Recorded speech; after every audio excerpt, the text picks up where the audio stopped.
मैंने कहा ये काम करना है, कर सकते हैं क्या? रिजर्व बैंक ने कहा कि मोदी जी हो तो सकता है, लेकिन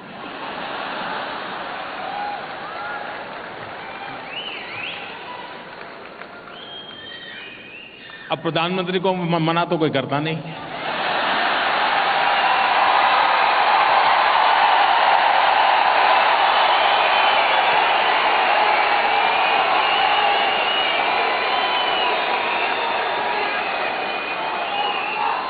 लेकिन उनको तरीके मालूम होते हैं।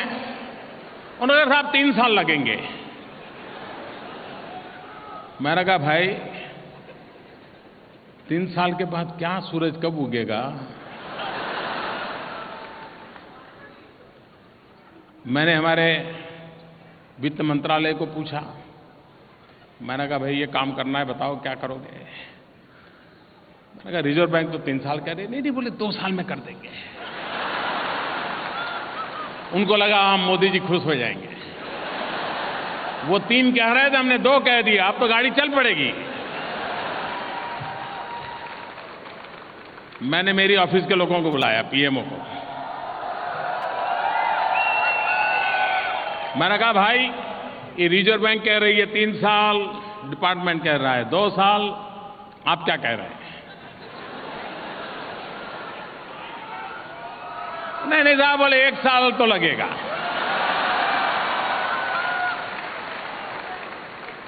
अब हमने सबको सुन लिया और हमने कहा 15 अगस्त को लाल किले पर से बोल दिया। मैंने कहा मुझे ये काम 150 दिन में पूरा करना है।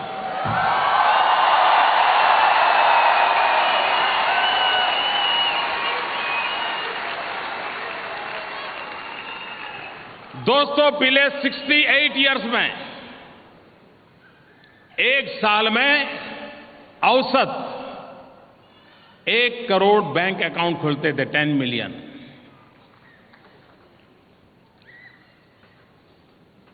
हमने ठान ली कि काम करना है। लास्ट 10 वीक में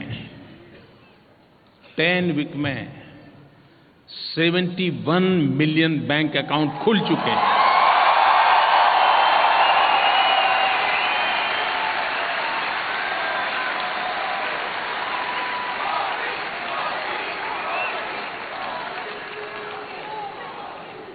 सरकार वही, मुलाजिम वही, दफ्तर वही, फाइल वही, आदत वही, लोग भी वही।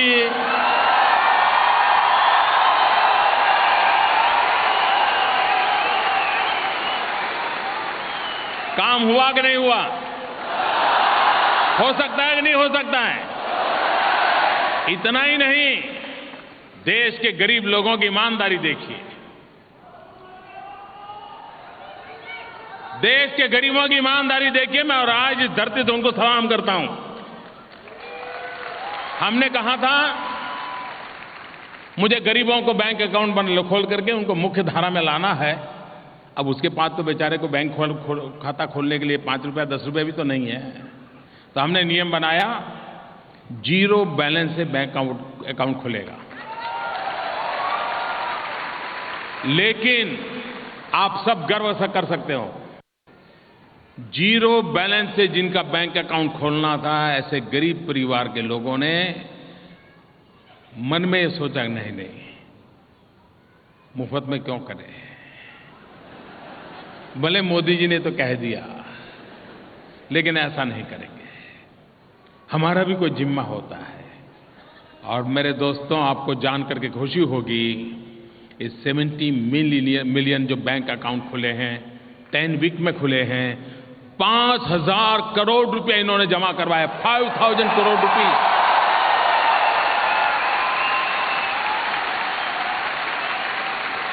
किसी ने 100 रुपया, किसी ने 200 रुपया। उसको लगता है कि मैं एक मुख्य धारा से जुड़ रहा हूं। मेरा कहने का तात्पर्य है दोस्तों कि एक बार हम हमारे देश के लोगों की ताकत को कम ना आके हमारी व्यवस्थाओं की ताकत कम ना आके हम व्यवस्थाओं पर भरोसा करें, देशवासियों पर भरोसा करें और उनको सही दिशा में ले जाने के लिए अगर उंगली पकड़ करके चलने की कोशिश करें, वो हमसे भी आगे दौड़ने के लिए तैयार होते हैं।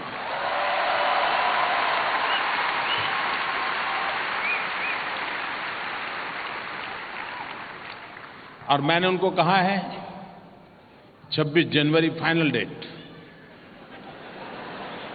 पूरा करना है, काम लगे हैं, सारे बैंक एम्प्लॉय लगे हुए हैं, काम कर रहे हैं।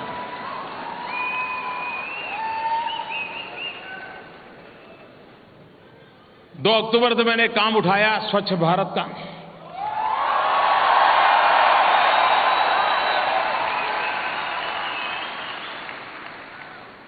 आप मुझे बताइए, दुनिया के किसी भी देश में आप जाते हैं और वहां की स्वच्छता देखते हैं तो सबसे पहले हमारे देश के गली मोहल्ले याद आते कि नहीं आते?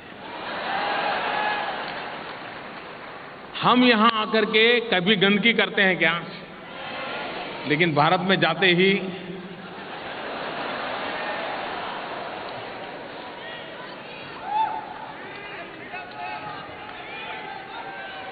ये सिर्फ व्यवस्थाओं के कारण ये समस्या नहीं है। मैं जानता हूं कठिन काम है। महात्मा गांधी भी इस बात के लिए बहुत आग्रह करते थे।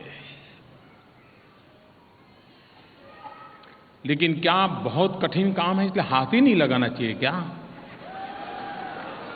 दूर भागना चाहिए क्या? आलोचना सहने की तैयारी चाहिए कि नहीं चाहिए?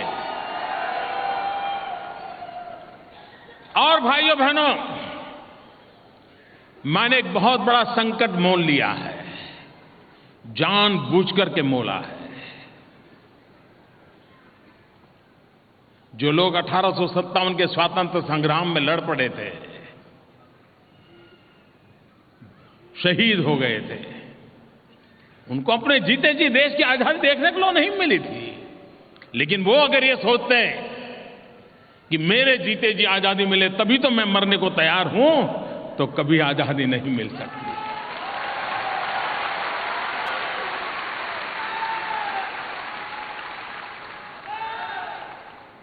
अगर 125 करोड़ देशवासी तय करें तो दुनिया के सामने ये जो हमारी छवि बिगड़ी हुई है उसको भी हम बराबर साफ सुथरा बना सकते हैं। और इसलिए मैंने इस काम को उठाया।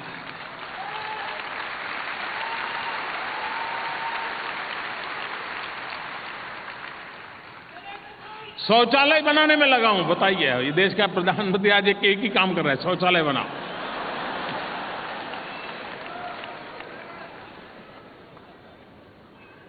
खास करके हमारी माताओं बहनों की डिग्निटी, गांव के अंदर आज भी खुले में शौचालय जाना पड़ रहा है, मन में दर्द होती, शर्मिंदगी महसूस होती है।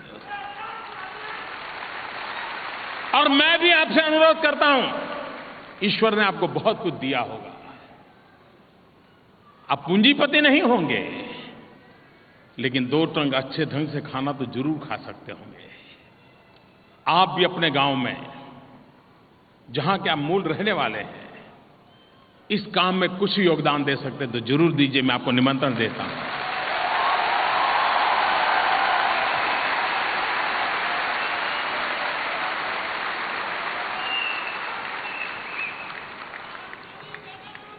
स्वच्छता जो है वो ऐसा क्षेत्र है,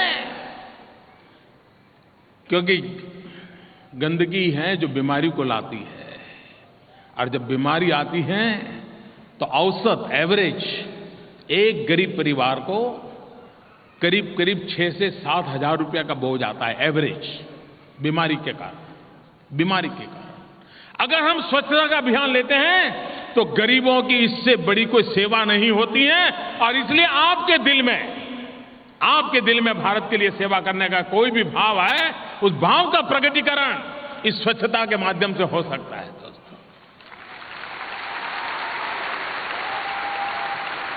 और इसलिए मैं बहुत पहले जब ऑस्ट्रेलिया आया था, यहां काफी मेरा मिलना जुलना हुआ हो, कई बार आना हुआ है, यहाँ के लोगों से मिलता था, बात करता था, तो मुझे कई लोग पूछते थे, आप ऑस्ट्रेलिया से आप क्या क्या सीखेंगे, आप क्या कहेंगे हमें ऑस्ट्रेलिया से क्या सीखना चाहिए।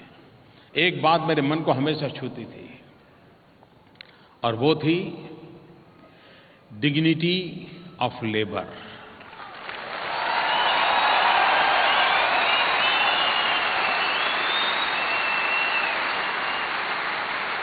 यहां के चरित्र में है। जिस आदर के साथ वो डॉक्टर से बात करता है, उतने ही आदर से वो ड्राइवर के साथ बात करता है।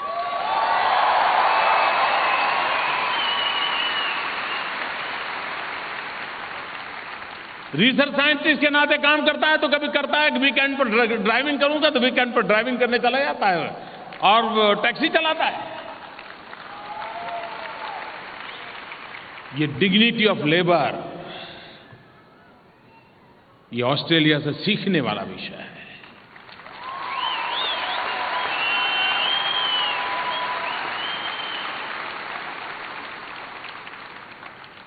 ये स्वच्छता के माध्यम से मैं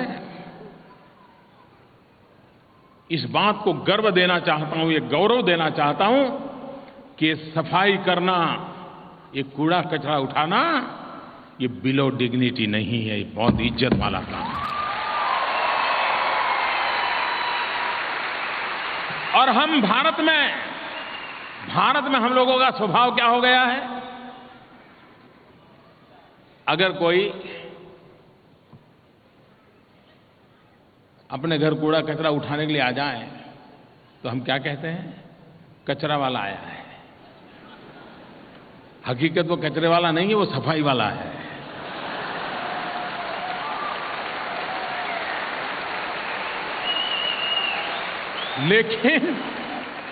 लेकिन हमारे सोचने के तरीके में ऐसी गड़बड़ हो गई है, हमारी टर्मिनोलॉजी इतनी बदल गई है कि जो सचमुच में सफाई का काम करता है उसको भी हम कचरे वाला कहते हैं। ये स्थिति बदलनी है। और इसलिए, और मैंने देखा है आज हिंदुस्तान में उद्योग जगत के लोग हो, सिने जगत के लोग हो, शिक्षा जगत के लोग हो, राजनीतिक जगत के लोग हो, सबने इसको गौरव के साथ इस काम में शरीक होने का काम उठाया है और मैं सबको इसके लिए अभिनंदन करता हूं। काम कठिन है। दिवाली में भी अपना 2 कमरे का घर भी साफ करना है तो हफ्ता लग जाता है, तो इतना बड़ा हिंदुस्तान साफ करना है तो कितना समय लगता है। और इसलिए हमने कहा है 2019 महात्मा गांधी की 150वीं जयंती आ रही है। महात्मा गांधी ने हमें आजादी दी, हम गांधी को क्या दें। कम से कम साफ सुथरा हिंदुस्तान तो उनको चरणों में धरे, हम इतना तो करें।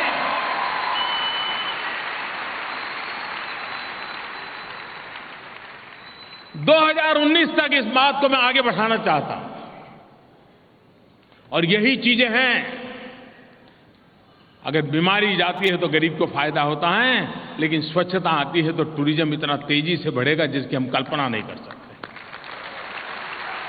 हिंदुस्तान के पास क्या नहीं है दुनिया को देने के लिए, दिखाने के लिए। पूरे विश्व के पास जितना है उतना अकेले एक हिंदुस्तान के पास है। हिम्मत के साथ अगर अब दुनिया को जाए, लोग आ जाएंगे।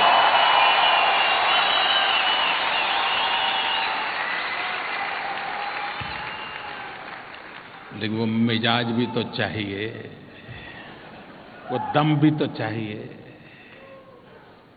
अपने आप पर भरोसा भी तो होना चाहिए। इतनी पुरातन चीजें हमारे पास है, विश्व को हम आकर्षित कर सकते हैं, लेकिन शुरुआत ही ऐसी होती यार, पता नहीं, और बात वहीं अटक जाती है। दुनिया से हम इन्वेस्टमेंट चाहते हैं, हम मेक इन इंडिया का अभियान लेकर के बैठे हैं। मैं चाहता हूं विश्व भारत की धरती पर आए,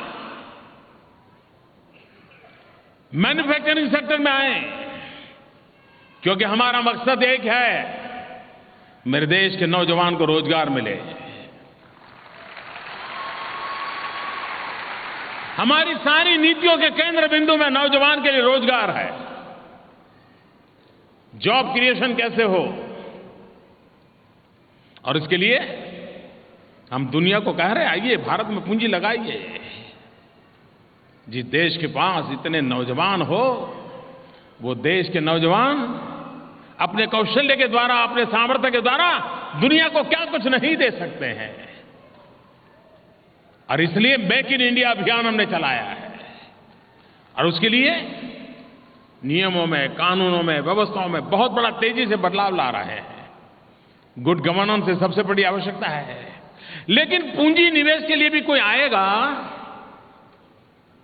तो सबसे पहले उसके यहां जो लोग आते हैं, सीईओ लाएगा, टॉप मैनेजर्स लाएगा, मैनेजरियल स्किल वाले, वो पहले पूछते भाई क्वालिटी ऑफ लाइफ का क्या है।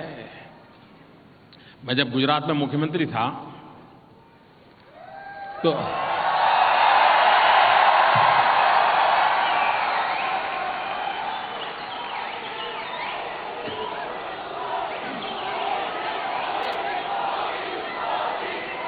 हम जापान के साथ, हम चाहते थे कि जापान हमसे जुड़े, जापान के लोग हमारे आए। हमारे ध्यान में आया कि बाकी सब होगा, लेकिन अगर गोल्फ नहीं है तो जापानीज नहीं आएगा। अब गुजरात वालों को गिल्ली डंडा मालूम है, गोल्फ मालूम नहीं।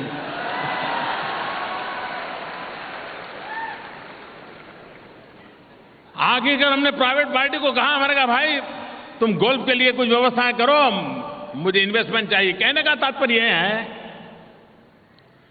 कि कोई भी पूंजी निवेश के लिए आता है तो वो उसके अपने प्रमुख लोगों के लिए, मैनेजरियल स्किल जिनका है, वो क्वालिटी ऑफ लाइफ चाहता है। ये भारत की जिम्मेवारी बनती है कि हम उस क्वालिटी ऑफ लाइफ को लिए लोगों को ऑफर करें, ताकि पूंजी निवेश के साथ उसके जो लोग आए उनके जीवन को भी एक स्तर से रहने का अवसर मिले, अच्छी शिक्षा मिले, अच्छी हेल्थ केयर मिले, अच्छा जीवन जीने का अवसर मिले। इन सारी चीजें जुड़ी हुई है। हम सिर्फ सरकार की नीतियां बनाएं और लोगों को कहेंगे ये टैक्स फ्री करेंगे, वो फ्री करेंगे, ये मुफ्त में देंगे, आप आ जाइए, दुनिया आती नहीं है। उसके लिए व्यवस्थाएं विकसित करनी पड़ती होती है, एनवायरनमेंट बनाना होता है। मेक इन इंडिया के द्वारा हमने उस दिशा में प्रयास शुरू किया है। भारत की रेलवे, हम सब गर्व कर सकते हैं, लेकिन वो वहीं अटकी पड़ी है। न नया 1 किलोमीटर रेल की पटरी पर डाली जाती है, न उसकी स्पीड बढ़ती है, न पैसेंजरों के लिए जगह बढ़ती है। पैसेंजर बढ़ रहे हैं तो अंदर नहीं तो ऊपर बैठते हैं। क्या इन स्थिति का उपाय नहीं है? क्या उपाय है? बड़ी हिम्मत के साथ हमने निर्णय किया है रेलवे में 100% फॉरेन डायरेक्ट इन्वेस्टमेंट के लिए। हम दुनिया में जो लोग इस पर जानकार हैं, मैं निमंत्रित करता हूं, आइए। भारत में रेलवे के विस्तार के लिए इतनी संभावना है, रेलवे के विकास के लिए इतनी संभावना है, रेलवे में टेक्नोलॉजी अपग्रेडेशन के लिए संभावना है, और 125 करोड़ देशवासियों का मार्केट छोटी बात नहीं है जी। दुनिया में कई देश में रेलवे होगी, पैसेंजर नहीं मिलते होंगे जी।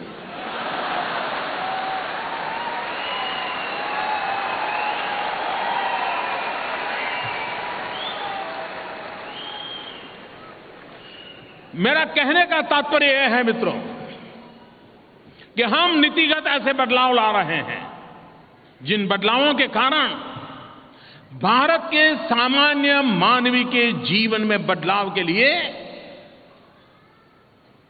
विकास की नई ऊंचाइयों को पार करने के लिए हम आगे बढ़े।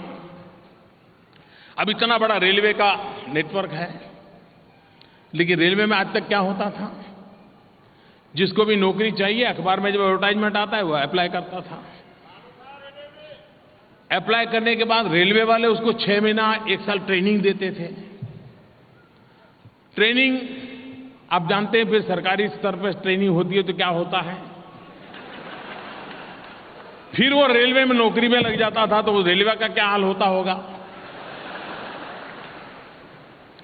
हमने कहा कि रेलवे अपनी खुद 4 यूनिवर्सिटीज बनाए, जिसको रेलवे में नौकरी करनी है वो यूनिवर्सिटी में पढ़ाई करे, और पढ़ाई के दरमियान ही उसके अंदर वो ताकत आ जाए कि उत्तम से उत्तम वो रेलवे की सेवा करे।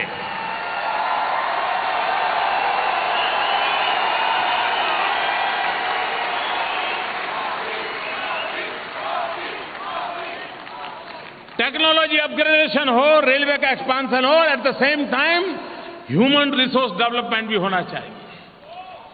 और इसके लिए एक और काम जो हमने उठाया है, क्योंकि दुनिया को बहुत बड़े वर्कफोर्स की जरूरत होने वाली है। आज जो दुनिया तेज गति से दौड़ रही है ना, वो बुढ़ापे में आ गई है। आज दुनिया के कई देश हैं जिसके पास आर्थिक सामर्थ्य है, लेकिन वर्कफोर्स नहीं है, और सिर्फ टेक्नोलॉजी के माध्यम से जीवन चलाना संभव नहीं है। कितनी ही टेक्नोलॉजी लाएं, लेकिन प्रॉपर वर्कफोर्स की जरूरत हर एक को रहने वाली है, और हम भाग्यवान हैं। सारे दुनिया को जितने वर्कफोर्स की जरूरत है वो पहुंचाने के लिए हमारे लोगों ने भरपूर काम किया है।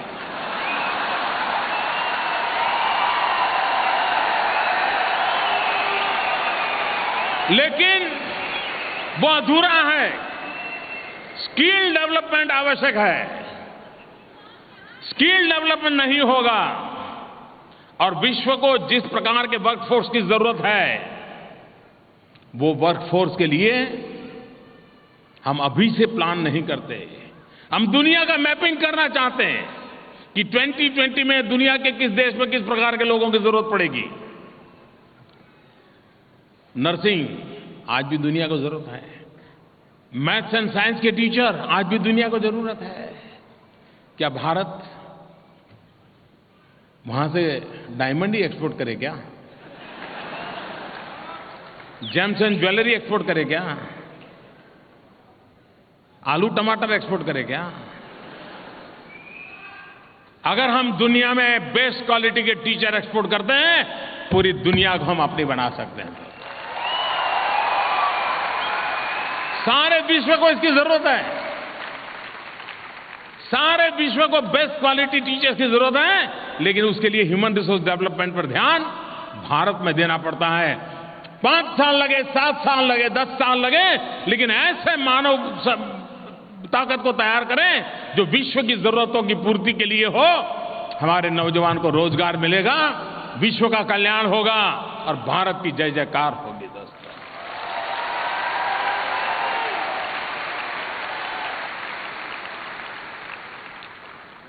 विकास की नई ऊंचाइयों को अगर पार करना है, मेरे नौजवान साथियों, भारत ने अपना पूरा ध्यान भारत की युवा शक्ति पर केंद्रित करने की जरूरत है। युवा शक्ति के भरोसे, उनके सामर्थ्य के भरोसे, उनकी टैलेंट के भरोसे हम दुनिया के अंदर भारत का लोहा मनवाने के लिए सामर्थ्यवान बन सकते हैं। और अब दुनिया जमीनी लड़ाई से चलने वाली नहीं है जी। हार जीत जमीनी लड़ाइयों से नहीं होने वाली। वो जगत समय बीत चुका है। अब बाहुबल से नहीं, दुनिया बुद्धिबल से चलने वाली है।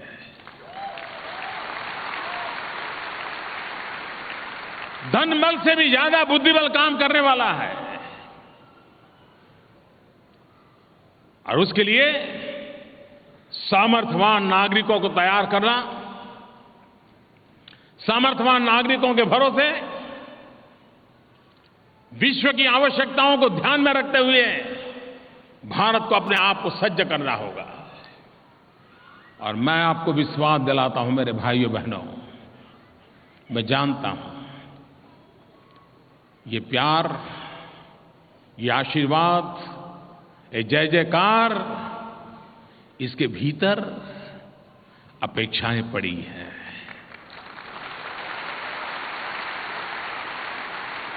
आकांक्षाएं पड़ी है। लेकिन आपका सपना मेरा सपना है।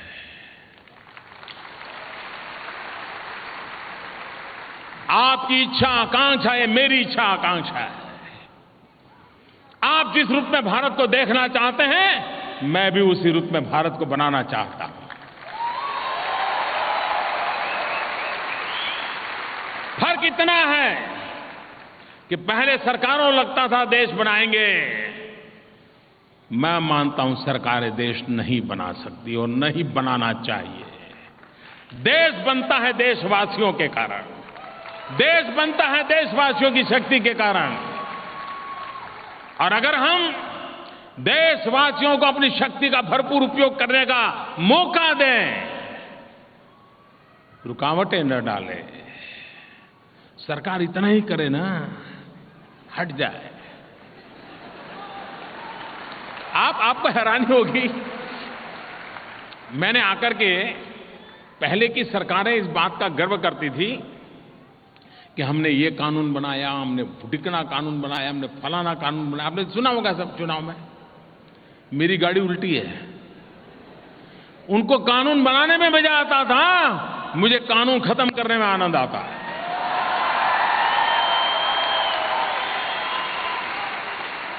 ऐसा बोझ बना दिया, ऐसा बोझ बना दिया है। अरे जरा खिड़की खोलो भाई, लोगों को जीने दो, खुली हवा मिलने दो, खिलने लगेगा जी। और इसलिए मैं कहता हूं,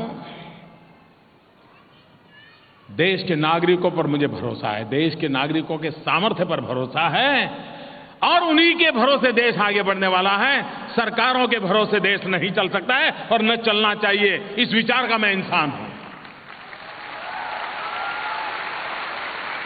आप लोग जब यहां आए होंगे, आप जब पढ़ते होंगे, तो आपको अपनी मार्कशीट को सर्टिफाई कराने के लिए किसी पॉलिटिशियन के पास सिक्का मरवाने जाना पड़ा होगा, किसी गैजेटेड ऑफिसर के यहां जाना पड़ा होगा, सुबह कतार लगती उसके घर के सामने, और कोई पहचान के बिना काम होता नहीं। ये सब आपने अनुभव किया है ना। मेरे समझ में नहीं आता है कि जेरोक्स का जमाना है, क्या वो गैजेटेड ऑफिसर या वो कॉर्पोरेटर या वो एमएलए, क्या वो सर्टिफाई करे तभी हम सच्चे क्या?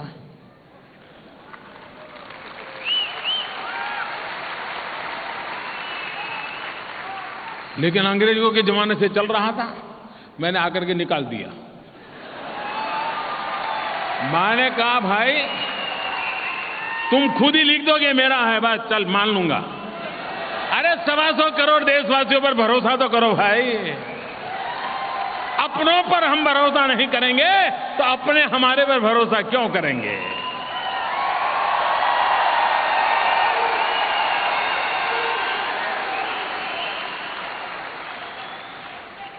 मैंने उस सारे नियमों को निकाल दिया। हां, जब नौकरी लगेगी तो तुम ओरिजिनल सर्टिफिकेट ला करके दिखा देना, बात पूरी। कहने का तात्पर्य है कि हम हमारे देशवासियों पर विश्वास करें, आशंकाएं न करें। अपने आप में माहौल बदलना शुरू हो जाता है। अगर मैंने गरीबों पर भरोसा न किया होता तो मेरे गरीब हिंदुस्तान की बैंकों में 5,000 करोड़ रुपया नहीं लगाते दोस्त।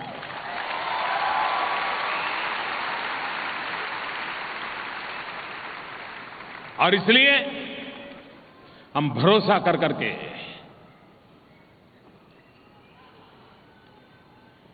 समाज की शक्ति को जोड़ करके, देशवासियों की ताकत को जोड़ करके हम देश को आगे बढ़ाना चाहते हैं।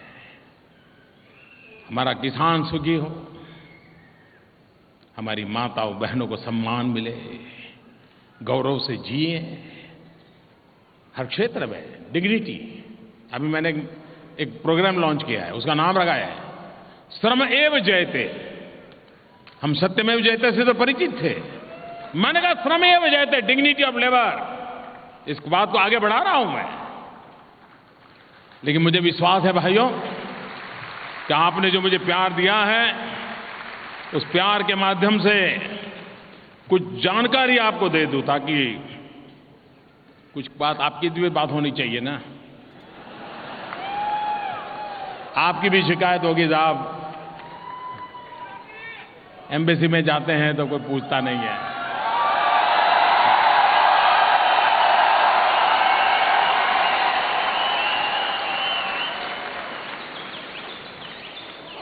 कोई फोन नहीं उठाता है, ईमेल करते हैं तो कोई जवाब नहीं देता है, और फिर छोड़ो यार मोदी जी आए लेकिन कुछ हुआ नहीं, यही होता है ना। हाँ, निराशा इतनी है, इतने बुरे दिन देखे हैं कि मन में होता है यार, लेकिन व्यवस्थाएं बदली जा सकती हैं।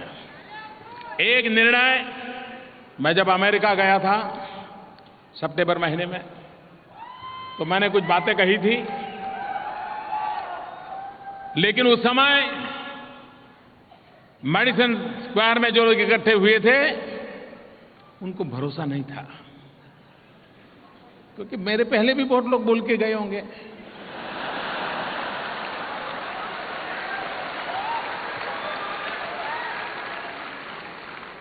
और दूध का जला छाछ फूंक के पीता है। लेकिन भाइयों बहनों, मैंने अमेरिका में जो कहा था, मैंने आकर के उसको एक के बाद एक लागू करना शुरू कर दिया। जिनके पास पीआईओ कार्ड है उन सबको अब आजीवन वीजा मिल जाएगा।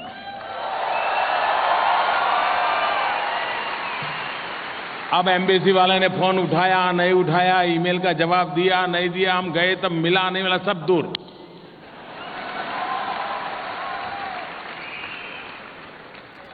एक और काम है, क्योंकि ये झगड़ा चल रहा है, पीआईओ को लेकर के चले कि ओसीआई को लेकर चले। ओसीआई वाला और पीआईओ वाला को अलग अलग ट्रीटमेंट होती है। मैंने वहां घोषणा की थी कि हम दोनों को एक कर देंगे।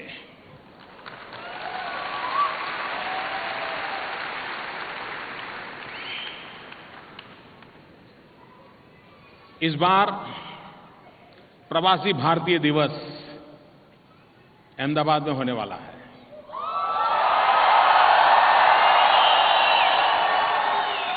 और इस बार के प्रवासी भारतीय दिवस का एक महत्व है।